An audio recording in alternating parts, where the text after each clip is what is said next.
Hashtag the gift she carried. The rain had just stopped when Emma Chin pushed open the heavy glass door of Riverside Cafe. Drops still clung to the windows, blurring the city lights outside into soft, golden streaks. She paused in the doorway, smoothing down her worn jacket, the same beige one she'd had since college, with its frayed cuffs and a small tear near the pocket that she'd sewn up herself. Her backpack hung from one shoulder, stuffed full and slightly lopsided. The zipper barely closed. Inside were textbooks from the library, her laptop with its cracked screen, and a change of clothes for her night shift at the hospital. Everything she owned seemed to fit into that one bag these days. Emma's best friend Sarah had set up this blind date 3 weeks ago, and Emma had almost canceled twice. She didn't have time for this. Between finishing her nursing degree and working 2 jobs to pay off her mother's medical bills, romance felt like a luxury she couldn't afford. But Sarah had insisted, practically begging, saying that Emma deserved one evening, just one, to be young and hopeful. So here she was, scanning the warm interior of the cafe, looking for a man she'd never met. She spotted him immediately. He sat by the window at a small round table, his dark gray suit perfectly tailored, his posture straight but not stiff. Everything about him seemed deliberate, from the way his hands rested on either side of his coffee cup to the careful way he watched the door. When his eyes met hers, something shifted in his expression, not disappointment, which she'd half expected, but something quieter, something like recognition. Marcus Chin stood as she approached. Yes, they shared a last name, though they weren't related. Sarah had mentioned it as a funny coincidence. He was tall, maybe 6'1", with dark hair swept back from his face and eyes that seemed to take in everything at once. The kind of man who looked like he belonged in boardrooms and fancy restaurants, not meeting a tired nursing student in a neighborhood cafe. "Emma?" he asked, his voice warm despite his formal appearance.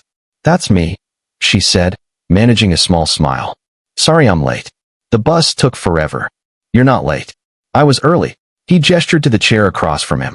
"Please sit." As she lowered herself into the chair, she became acutely aware of how she must look. Her hair was pulled back in a simple braid, already coming loose. She wasn't wearing makeup, there hadn't been time. Her clothes were clean but obviously old, obviously cheap.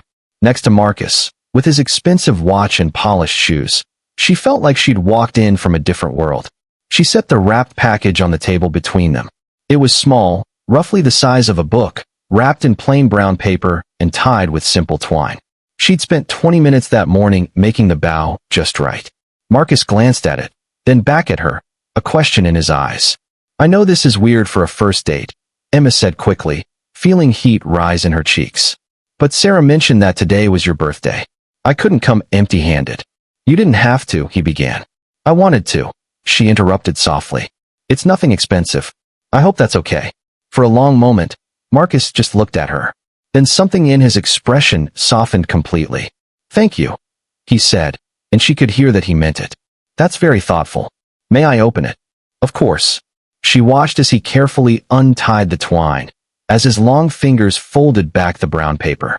Inside was a book, old, with a worn leather cover and pages that had yellowed with time. The title was barely visible, The Collected Poems of Robert Frost. Marcus went very still. He opened the cover carefully, almost reverently, and she saw his eyes trace the handwritten inscription on the first page. Then he looked up at her with an expression she couldn't quite read.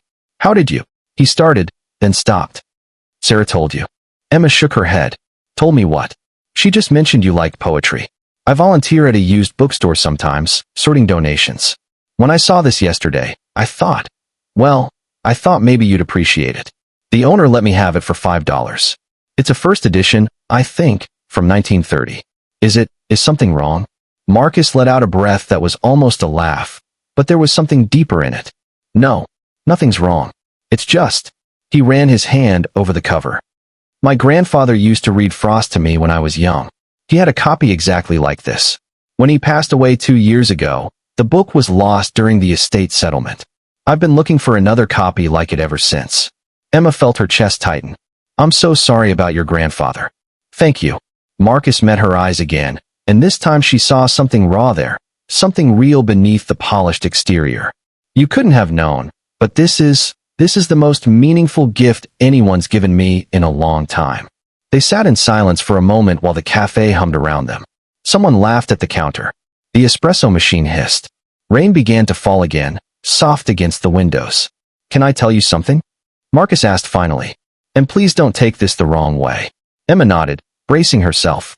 When Sarah told me about you, that you were putting yourself through school, taking care of your mother, working yourself to exhaustion, I almost didn't come tonight. Not because I didn't want to meet you, but because I thought. He paused, choosing his words carefully. I thought you might be looking for someone to solve your problems. Someone with money who could make things easier. Emma felt something sink in her stomach. Of course. That's what everyone thought when they looked at her. The struggling student. The charity case. But then you walked in, Marcus continued, carrying everything you own, looking exhausted, and the first thing you did was give me something. Not ask for anything. Not even mention what you're going through. You saw a stranger, learned it was his birthday, and spent money you probably needed on a gift that somehow turned out to be perfect. He shook his head slowly. Do you know how rare that is? Real thoughtfulness. The kind that costs you something. Emma didn't know what to say. She felt tears pricking at her eyes and blinked them back. I run a company, Marcus said. I sit in meetings all day where people want things from me. Money, opportunities, connections, approval. I can't remember the last time someone just gave me something meaningful without wanting something in return. He touched the book again, gently. Sarah didn't tell you what I do for a living, did she? No. She just said you were a good person. That you'd understand about my schedule being complicated. Marcus smiled, really smiled, for the first time. I'm the CEO of Chin Medical Systems. We manufacture hospital equipment. But right now, I'm just a man whose birthday you remembered, even though we'd never met. The rain fell harder now, drumming on the windows, cocooning them in the warm cafe. Emma looked at this man across from her. This successful, careful man who'd somehow been moved by her simple gift, and felt something shift inside her chest. Hope, maybe. Or possibility. Would you like some coffee? Marcus asked. And maybe you could tell me about your day. I find that I really want to know. Emma smiled, feeling the exhaustion lift just slightly from her shoulders. I'd like that, she said. I'd like that very much. Outside, the city lights blurred into gold through the rain-streaked glass, and inside, two people who'd expected nothing found something neither had been looking for, a moment of genuine connection, worth more than anything money could buy.